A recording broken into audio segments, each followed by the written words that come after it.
Thank you very much. Very much appreciated.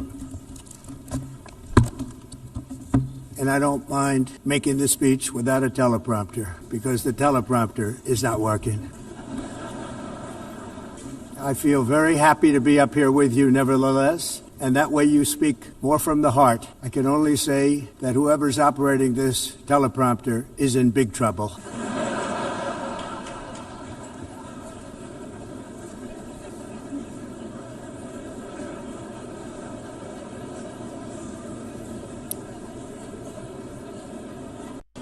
Hello, Madam First Lady. Thank you very much for being here. And Madam President, Mr. Secretary General, First Lady of the United States, distinguished delegates, ambassadors, and world leaders. 6 years have passed since I last stood in this grand hall and addressed a world that was prosperous and at peace in my first term. Since that day, the guns of war have shattered the peace I forged on 2 continents. An era of calm and stability gave way to one of the great crises of our time. And here in the United States, 4 years of weakness, lawlessness, and radicalism under the last administration delivered our nation into a repeated set of disasters. 1 year ago, our country was in deep trouble.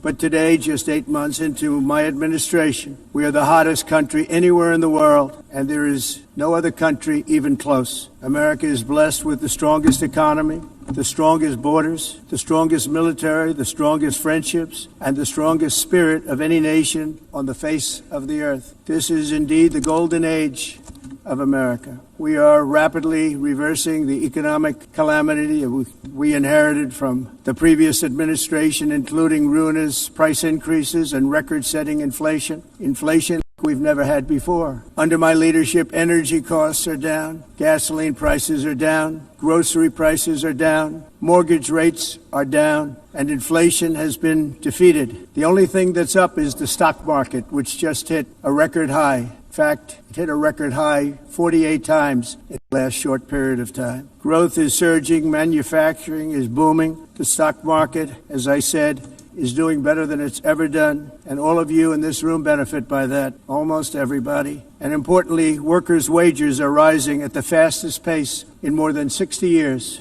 and that's what it's all about, isn't it? In 4 years of President Biden, we had less than $1 trillion of new investment into the United States. In just 8 months since I took office, we have secured commitments and money already paid for $17 trillion. Think of it, 4 years, less than $1 trillion, 8 months, much more than $17 trillion is being invested in the United States. And it's now pouring in from all parts of the world. We've implemented the largest tax cuts in American history and the largest regulation cuts in American history, making this once and again the best country on earth to do business. And many of the people in this room are investing in America, and it's turned out to be an awfully good investment during this 8-month period. In my first term, I built the greatest economy in the history of the world. We had the best economy ever, history of the world. And I'm doing the same thing again, but this time it's actually much bigger and even better. The numbers far surpass my record-setting first term. On our southern border, we have successfully repelled a colossal invasion. And for the last 4 months, and that's 4 months in a row, the number of illegal aliens admitted and entering our country has been 0. Hard to believe, because if you look back just a year ago, it was millions and millions of people pouring in from all over the world, from prisons, from mental institutions, drug dealers. All over the world they came.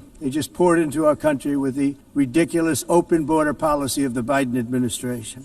Our message is very simple. If you come illegally into the United States, you're going to jail, or you're going back to where you came from, or perhaps even further than that. You know what that means. I want to thank the country of El Salvador for the successful and professional job they've done in receiving and jailing so many criminals that entered our country. And it was under the previous administration that the number became record-setting, and they're all being taken out. Have no choice. And other countries have no choice, because other countries are in the exact same situation with immigration. It's destroying your country, and you have to do something about it. On the world stage, America is respected again like it has never been respected before. You think about 2 years ago, 3 years ago, 4 years ago, or 1 year ago, we were a laughingstock all over the world. At the NATO summit in June, virtually all NATO members formally committed to increase defense spending at my request from 2% to 5% of GDP, making our alliance far stronger and more powerful than it was ever before. In May, I traveled to the Middle East to visit my friends and rebuild our partnerships in the Gulf and those valued relationships with Saudi Arabia, Qatar, and the UAE and other countries are now, I believe, closer than ever before. My administration has negotiated one historic trade deal after another, including with the United Kingdom, the European Union, Japan, South Korea, Vietnam, Indonesia, the Philippines, Malaysia, and many, many others. Likewise, in a period of just 7 months, I have ended 7 unendable wars. They said they were unendable. You're never going to get them solved. Some were going for 31 years, 2 of them, 31, think of it, 31 years. One was 36 years. One was 28 years. I ended 7 wars. And in all cases, they were raging with countless thousands of people being killed. This includes Cambodia and Thailand, Kosovo and Serbia, the Congo and Rwanda, a vicious, violent war that was, Pakistan and India, Israel and Iran, Egypt and Ethiopia, and Armenia and Azerbaijan. It included all of them. No president or prime minister, and for that matter, no other country has ever done anything close to that, and I did it in just 7 months. It's never happened before. There's never been anything like that. I'm very honored to have done it. It's too bad that I had to do these things instead of the United Nations doing them. And sadly, in all cases, the United Nations did not even try to help in any of them. I ended 7 wars, dealt with the leaders of each and every one of these countries, and never even received a phone call from the United Nations offering to help in finalizing the deal. All I got from the United Nations was an escalator that on the way up stopped right in the middle. If the First Lady wasn't in great shape, she would have fallen. But she's in great shape.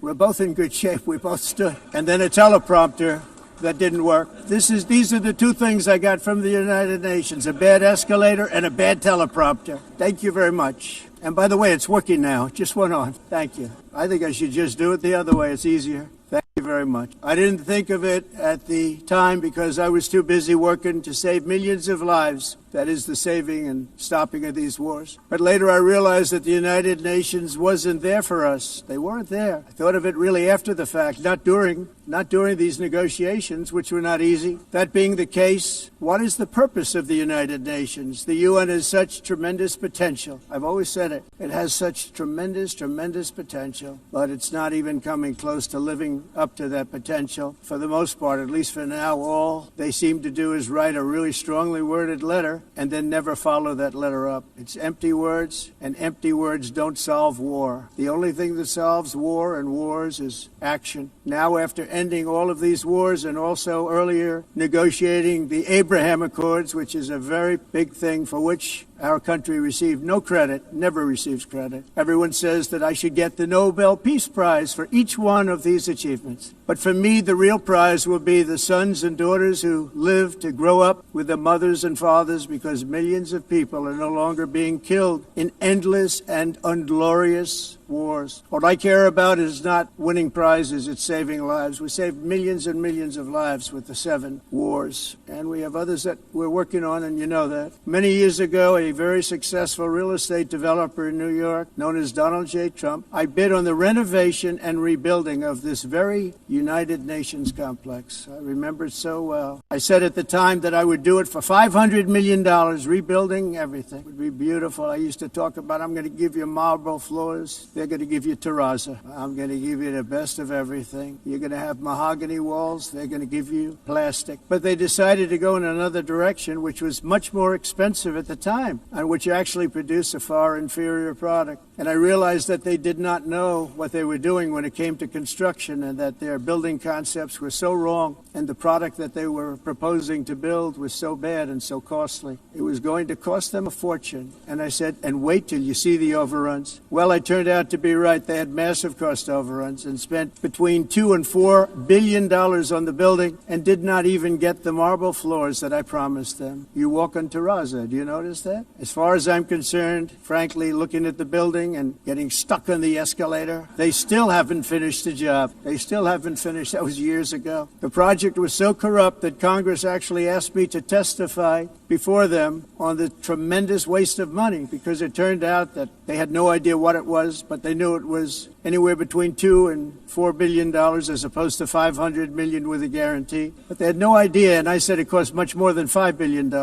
Unfortunately, many things in the United Nations are happening just like that, but on an even much bigger scale, much, much bigger. Very sad to see. Whether the UN can manage to play a productive role, I've come here today to offer the hand of American leadership and friendship to any nation in this assembly that is willing to join us in forging a safer, more prosperous world. And it's a world that we'll be much happier with. A dramatically better future is within our reach. But to get there, we must reject the failed approaches of the past and work together to confront some of the greatest threats in history. There is no more serious danger to our planet today than the most powerful and destructive weapons ever devised by man, of which the United States, as you know, has many. Just as I did in my first term, I've made containing these threats a top priority, starting with the nation of Iran. My position is very simple. The world's #1 sponsor of terror can never be allowed to possess the most dangerous weapon. That's why shortly after taking office, I sent the so-called Supreme Leader a letter making a generous offer. I extended a pledge of full cooperation in exchange for a suspension of Iran's nuclear program. The regime's answer was to continue their constant threats to their neighbors and U.S. interests throughout the region and some great countries that are right nearby. Today, many of Iran's former military commanders, in fact, I can say almost all of them, are no longer with us. They're dead. And 3 months ago, in Operation Midnight Hammer, 7 American B-2 bombers dropped the 14 30,000-pound each bombs on Iran's key nuclear facilities, totally obliterating everything. No other country on earth could have done what we did. No other country has the equipment to do what we did. We have the greatest weapons on earth. We hate to use them, but we did something that for 22 years people wanted to do. With Iran's nuclear enrichment capacity demolished, I immediately brokered an end to the 12-day war, as it's called, between Israel and Iran, with both sides agreeing to fight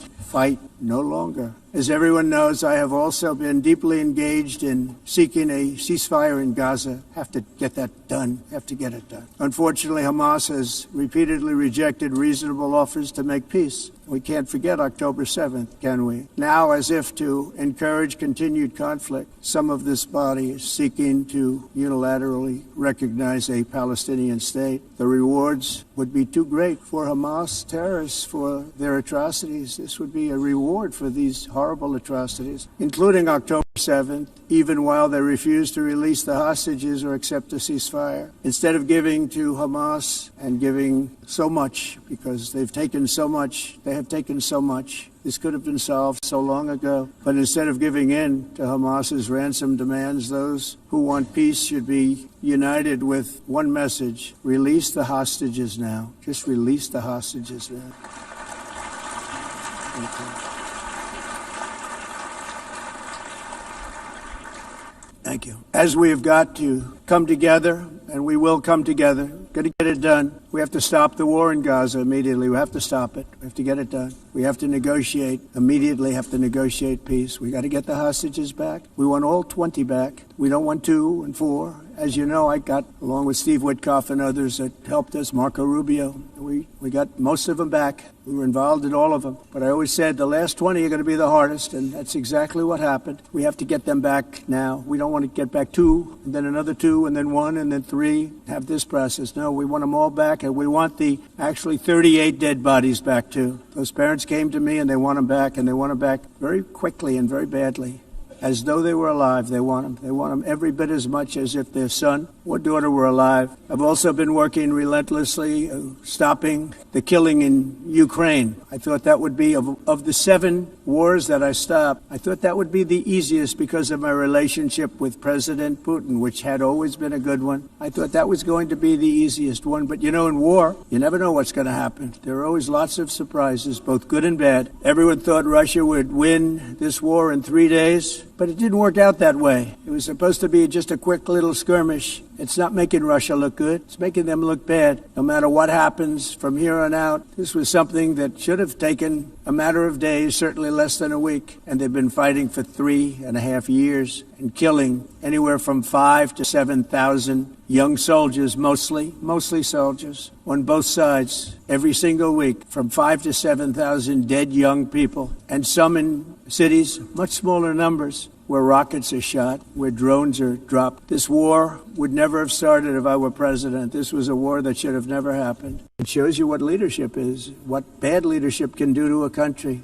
Look what happened to the United States, and look where we are right now in just a short period of time. The only question now is how many more lives will be needlessly lost on both sides. China and India are the primary funders of the ongoing war by continuing to purchase Russian oil. But inexcusably, even NATO countries have not cut off much Russian energy and Russian energy products, which, as you know, I found out about 2 weeks ago, and I wasn't happy. Think of it. They're funding the war against themselves. Who the hell ever heard of that one? In the event that Russia is not ready to make a deal to end the war, then the United States is fully prepared to impose a very strong round of powerful tariffs, which would stop the bloodshed, I believe, very quickly. But for those tariffs to be effective, European nations, all of you are gathered here right now, would have to join us in adopting the exact same measures. I mean, you're much closer to this. We have an ocean in between. You're right there. And Europe has to step it up. They can't be doing what they're doing. They're buying oil and gas from Russia while they're fighting Russia. It's embarrassing to them. And it was very embarrassing to them when I found out about it, I can tell you that. They have to immediately cease all energy purchases from Russia. Otherwise, we're all wasting a lot of time. So I'm ready to discuss this. We're going to discuss it today with the European nations, all gathered here. I'm sure they're thrilled to hear me speak about it, but that's the way it is. I like to speak my mind and speak the truth. As we seek to reduce the threat of dangerous weapons today, I'm also calling on every nation to join us in ending the development of biological weapons once and for all. And biological is terrible, and nuclear is even beyond, and we include nuclear in that. We want to have a cessation of the development of nuclear weapons. We know, and I get to view it all the time. Sir, would you like to see? And I look at weapons that are so powerful that we just can't ever use them. If we ever use them, the world literally might come to an end. There would be no United Nations to be talking about. There would be no nothing. Just a few years ago, reckless experiments overseas gave us a devastating global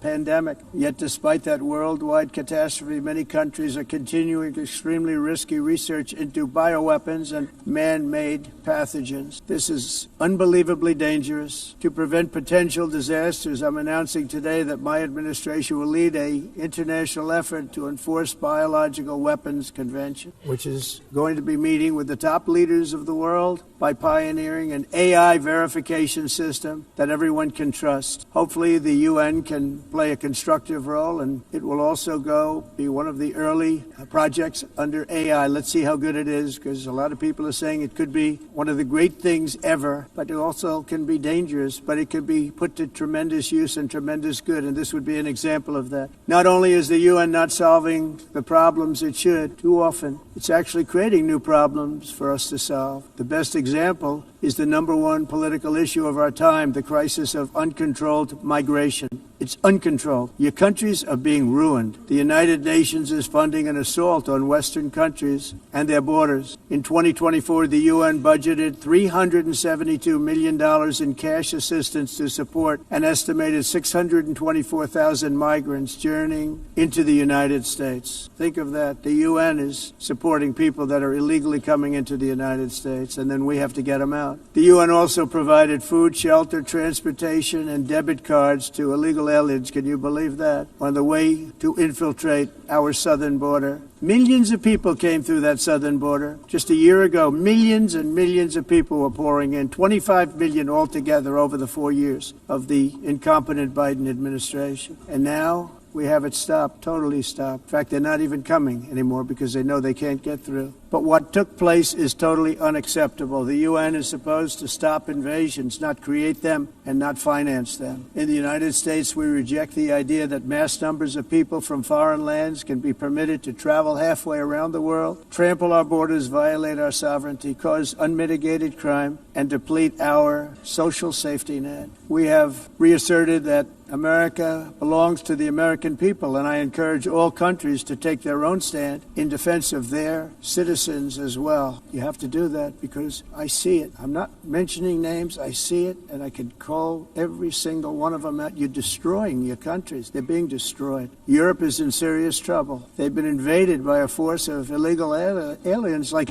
nobody's ever seen before. Illegal aliens are pouring into Europe. Nobody is ever, and nobody's doing anything to change it, to get them out. It's not sustainable. And because they choose to be politically correct, they're doing just absolutely nothing about it. And I have to say, I look at London where you have a terrible mayor, terrible mayor. And it's been so changed.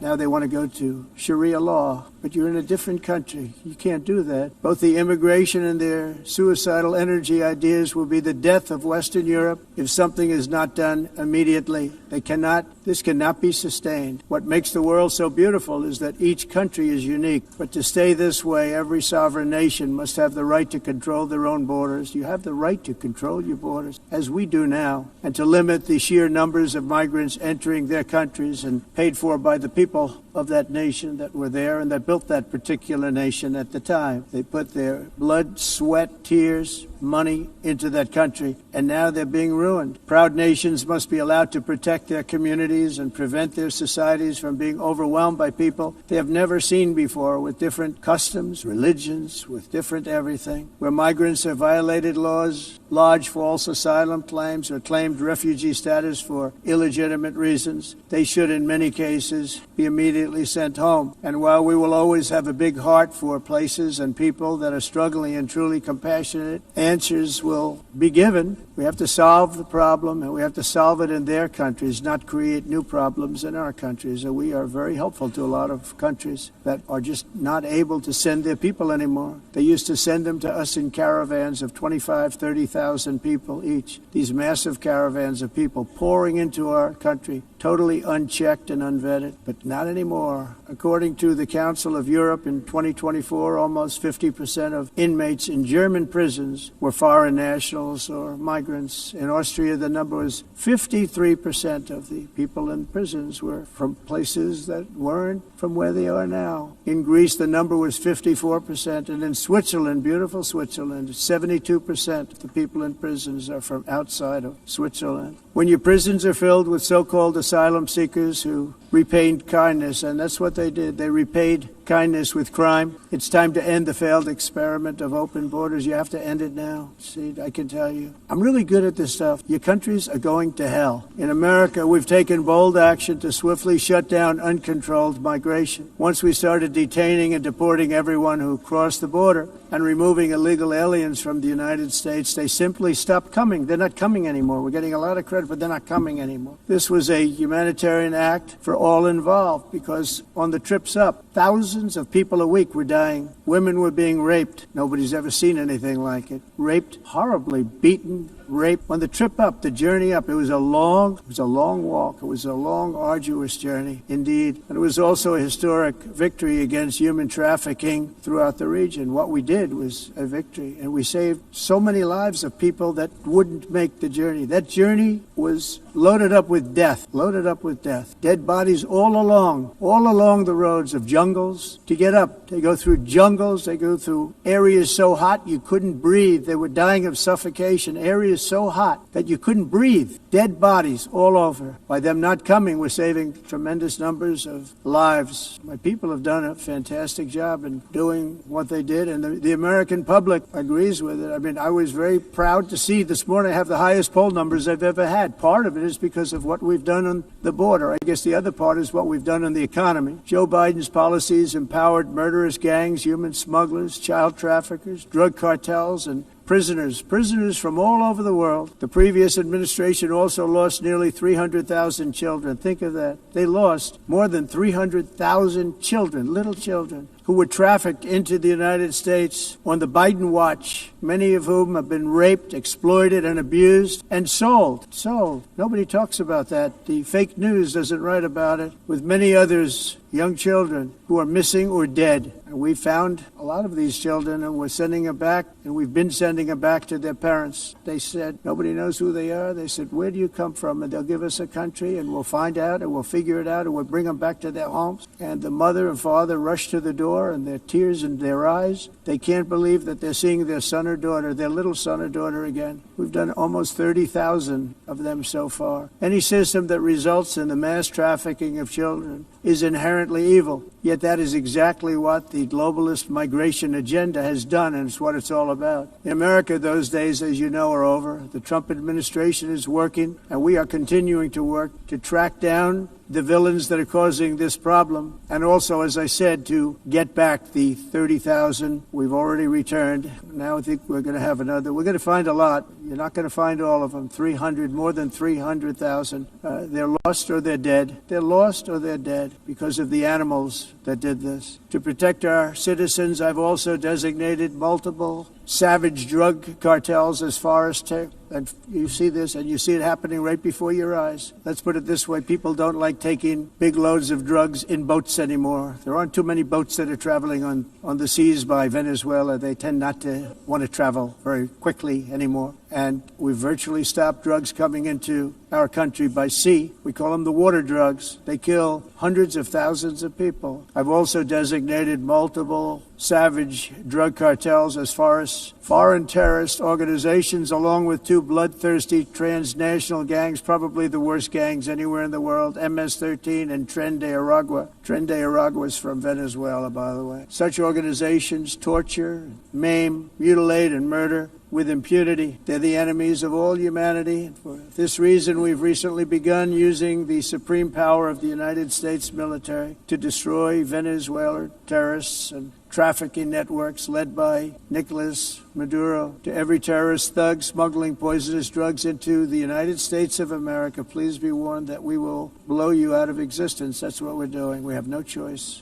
Can't let it happen. They're destroying. I believe we lost 300,000 people last year to drugs, 300,000. Fentanyl and other drugs. Each boat that we sink carries drugs that would kill more than 25,000 Americans. We will not let that happen. Energy is another area where the United States is now thriving like never before. We're getting rid of the falsely named renewables. By the way, they're a joke. They don't work. They're too expensive. They're not strong enough to fire up the plants that you need to make your country great. The wind doesn't blow. Those big windmills are so pathetic and so bad, so expensive to operate. And they have to be rebuilt all the time, and they start to rust and rot. Most expensive energy ever conceived, and it's actually energy. You're supposed to make money with energy, not lose money. You lose money, the governments have to subsidize. You can't put them out without massive subsidies. And most of them are built in China, and I give China a lot of credit. They build them, but they have very few wind farms. So why is it that they build them and they send them all over the world, but they barely use them? You know what they use? Coal, they use gas, they use almost anything, but they don't like wind. But they sure as hell like selling the windmills. Europe, on the other hand, is a long way to go, with many countries being on the brink of destruction because of the green energy agenda. And I give a lot of credit to Germany. Germany was being led down a very sick path, both on immigration, by the way, and on energy. They were going green and they were going bankrupt. And the new leadership came in, and they went back to where they were with fossil fuel and with nuclear, which is good. It's now safe.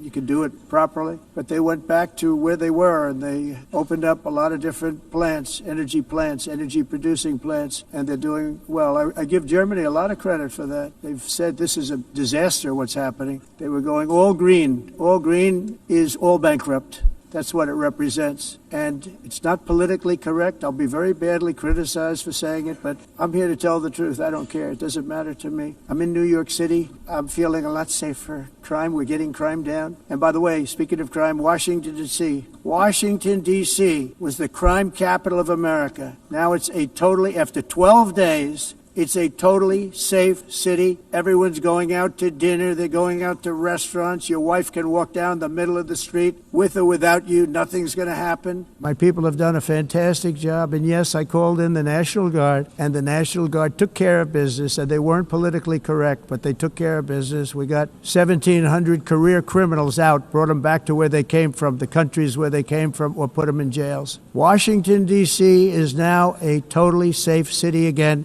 and I welcome you to come. In fact, we'll have dinner together at a local restaurant, and we'll be able to walk. We don't have to go by an armor-plated vehicle. We'll walk right over there from the White House. They've given up their powerful edge, a lot of the countries that we're talking about in oil and gas, such as essentially closing the great North Sea oil. Oh, the North Sea, I know it so well. Aberdeen was the oil capital of Europe, and there's tremendous oil that hasn't been found in the North Sea, tremendous oil. And I was with the Prime Minister I respect and like a lot, and I said, you're sitting with the greatest asset. They essentially closed it by making it so highly taxed that no developer, no oil company can go there. They have tremendous oil left, and more importantly, they have tremendous oil that hasn't even been found yet. And what a tremendous asset for the United Kingdom. And I hope the Prime Minister is listening, because I told it to him 3 days in a row. That's all he heard. North Sea oil, North Sea, because I want to see them do well. I want to stop seeing them ruining that beautiful Scottish and English countryside with windmills and massive solar panels that go 7 miles by 7 miles, taking away farmland. But we're not letting this happen in America. In 1982, the executive director of the United Nations Environmental Program predicted that by the year 2000,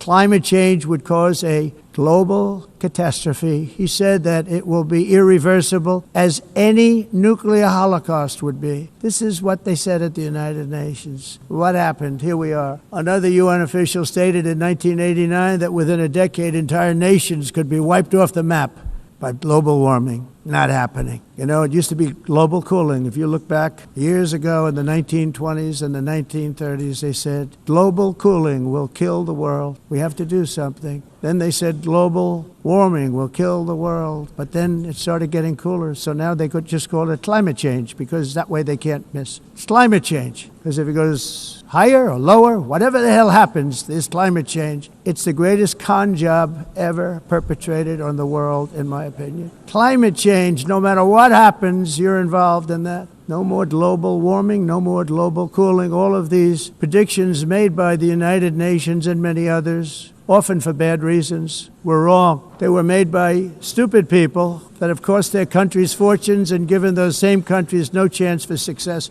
If you don't get away from this green scam, your country is going to fail. And I'm really good at predicting things, you know. They actually said during the campaign they had a hat, the best-selling hat. Trump was right about everything. And I don't say that in a braggadocious way, but it's true. I've been right about everything. And I'm telling you that if you don't get away from the green energy scam, your country is going to fail. And if you don't stop people that you've never seen before, that you have nothing in common with, your country is going to fail. I'm the President of the United States, but I worry about Europe. I love Europe. I love the people of Europe. And I hate to see it being devastated by energy and immigration. This double-tailed monster destroys everything in its wake, and they cannot let that happen any longer. You're doing it because you want to be nice. You want to be politically correct, and you're destroying your heritage. They must take control strongly and immediately of the unmitigated immigration disaster and the fake energy catastrophe before it's too late. The carbon footprint is a hoax made up by people with evil intentions, and they're heading down a path of total destruction. You know, the carbon footprint was a big, big thing a few years ago. I remember hearing about the carbon footprint, and then President Obama would get into Air Force One, a massive Boeing 747, and not a new one, an old one with old engines that spew everything into the atmosphere. He'd talk about the carbon footprint, we must do so. Then he'd get in and he'd fly from Washington to Hawaii to play a round of golf. And then he'd get back onto that big, beautiful plane and he'd fly back and he'd talk about, again, global warming and the carbon footprint. It's a con job. At extreme cost and expense, Europe reduced its own carbon footprint by 37%. Think of that. Congratulations, Europe. Great job. Cost yourself a lot of jobs, a lot of factories closed, but you reduced the carbon footprint by 37%. However, for all of that sacrifice and much more, it's been totally wiped out and then some by a global increase of 54%. Much of it coming from China and other countries that are thriving around China, which now produces more CO2 than all the other developed nations in the world. So all of these countries are working so hard on the carbon footprint, which is nonsense, by the way. It's nonsense. You know, it's interesting. In the United States, we have still radicalized environmentalists, and they want the factories to stop. Everything should stop. No more cows. We don't want cows anymore. I guess they want to kill all the cows. They want to do things that are just unbelievable, and you have it too. But, you know, we have a border, strong, and we have a shape, and that shape doesn't just go straight up. That shape is amorphous when it comes to the atmosphere. And if we had the most clean air, and I think we do, we have very clean air. We have the cleanest air we've had in many, many years. But the problem is that other countries, like China, which has air that's a little bit rough, it blows. And no matter what you're doing down here, the air up here tends to get very dirty because it comes in from other countries where their air isn't so clean. And the environmentalists refuse to acknowledge that. Same thing with garbage. In Asia, they dump much of their garbage right into the ocean. And over about a 1 week and 2 week journey, it flows right past Los Angeles. You've seen it. Massive amounts of garbage, almost too much to do anything about. Flowing past Los Angeles, past San Francisco, and then somebody will get in trouble because he dropped a cigarette on the beach. The whole thing is crazy. The primary effect of these brutal green energy policies has not been to help the environment, but to redistribute manufacturing and industrial activity from developed countries that follow the insane rules that are put down to polluting countries that break the rules and are making a fortune. They're making a fortune. European electricity bills are now 4 to 5 times more expensive than those in China and 2 to 3 times higher than the United States. And our bills are coming way down. You probably see that our gasoline prices are way down. You know, we have an expression, drill, nós reduzimos os custos de energia porque nós faremos como expressão, vamos fazer tudo isso, reduzir os custos de energia e os custos diminuíram nos Estados Unidos. Por exemplo, se você olhar nos países em faturas de energia não climatizadas, mas nós nos Estados Unidos conseguimos usar eles e evitar aumento da temperatura, porque é muito caro também usar nado e ninguém usa isso.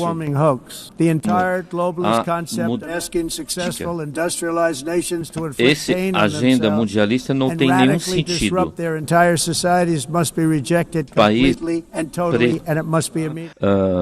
Aumento da temperatura, é porque é muito caro também usar nado e ninguém usa. Pretending to stop paying so much more than every country. Others weren't paying. China didn't have to pay until 2030. Russia was given an old standard that was easy to meet, a 1990 standard. But for the United States, we're supposed to pay like $1 trillion. And I said, this is another scam. The fact is, the United States has been taken advantage of by the world for many, many years, but not any longer, as you probably noticed. I unleashed massive energy production and signed historic executive orders to hunt for oil, but we don't have to do much hunting because we have the most oil of any nation anywhere, oil and gas in the world. And if you add coal, we have the most of any nation in the world. Clean, I call it clean, beautiful coal. You can do things today with coal that you couldn't have done 10 years ago, 15 years. So I have a little standing order in the White House. Never use the word coal, only use the words clean, beautiful coal. Sounds much better, doesn't it? But we stand ready to provide any country with abundant, affordable energy supplies if you need them, when most of you do. We're proudly exporting energy all over the world. We're now the largest exporter. In the United States, we want trade and robust commerce with all nations, everybody. We want to help nations. We're going to help nations. But it must also be fair and reciprocal. The challenge with trade is much the same with climate. The countries that followed the rules, all their factories have been plundered. It's really sad to watch. They've been broken. They've been broken by countries that broke the rules. That's why the United States is now applying tariffs to other countries, and much as these tariffs were for many years applied to us, uncontrollably applied to us, we've used tariffs as a defense mechanism under the Trump administration, including my first term, where hundreds of billions of dollars in tariffs were taken in. And by the way, we had the lowest inflation, and now we have very low inflation. The only thing different is that we have hundreds of billions of dollars flowing into our country. But this is how we will ensure that the system works for everyone and is sustainable into the future. We're also using tariffs to defend our sovereignty and security throughout the world, including against nations that have taken advantage of former U.S. administrations for decades, including the most corrupt, incompetent administration in history, the sleepy Joe Biden administration. Brazil now faces major tariffs in response to its unprecedented efforts to interfere in the rights and freedoms of our American citizens and others, with censorship, repression, weaponization, judicial corruption, and targeting of political critics in the United States. I have a little problem saying this because I must tell you, I was walking in and the leader of Brazil was walking out. We saw him and I saw him, he saw me, and we embraced. And then I'm saying, can you believe I'm going to be saying this in just 2 minutes? But we actually agreed that we would meet next week. We didn't have much time to talk, like about 20 seconds. They were in retrospect, I'm glad I waited because this thing didn't work out too well. But we did talk, we had a good talk, and we agreed to meet next week, if that's of interest. But he seemed like a very nice man, actually. He liked me, I liked him. But if you, and I only do business with people I like. When I don't like them, I don't like them. But we had, at least for about 39 seconds, we had excellent chemistry. It's a good sign. But also in the past, Brazil, can you believe this, unfairly tariffed our nation. But now, because of our tariffs, we are hitting them back, and we're hitting them back very hard. As president, I will always defend our national sovereignty and the rights of American citizens. So I'm very sorry to say this, that Brazil is doing poorly and will continue to do poorly.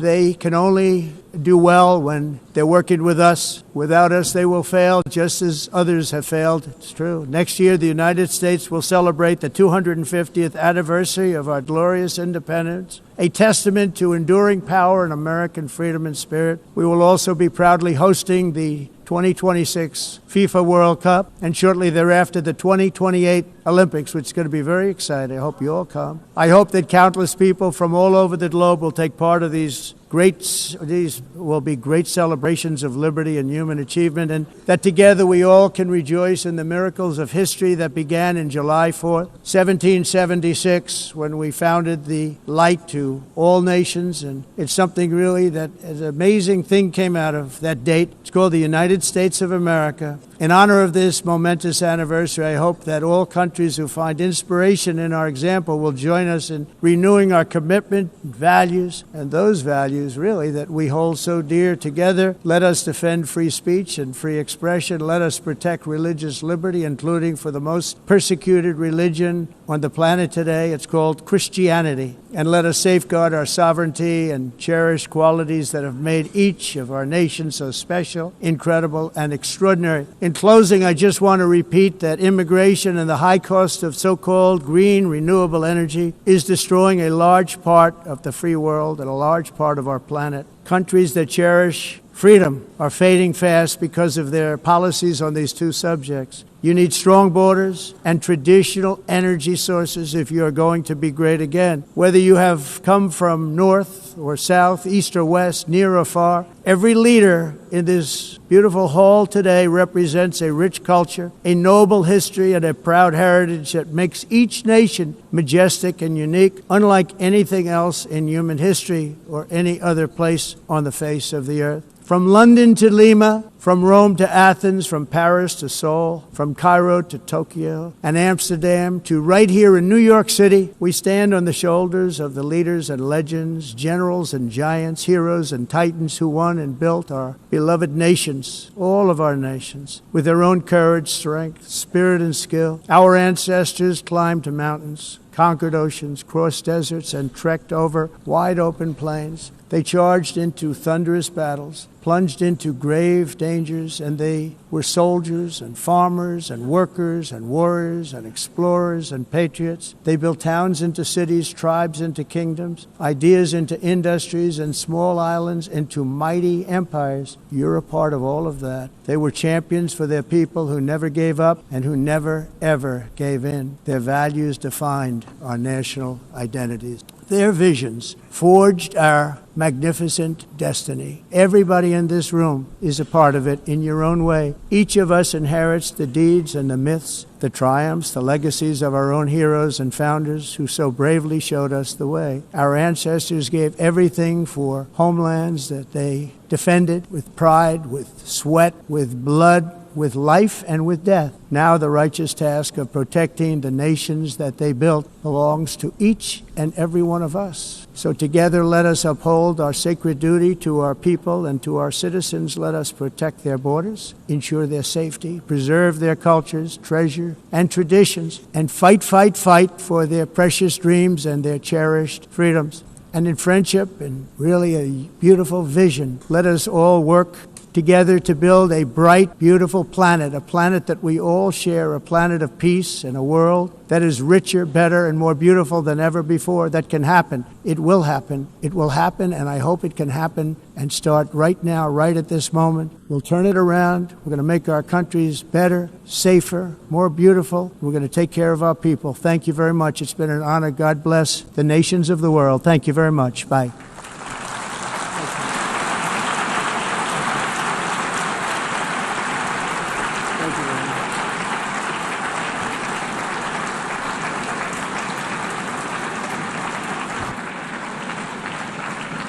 On behalf of the Assembly, I wish to thank the President of the United States,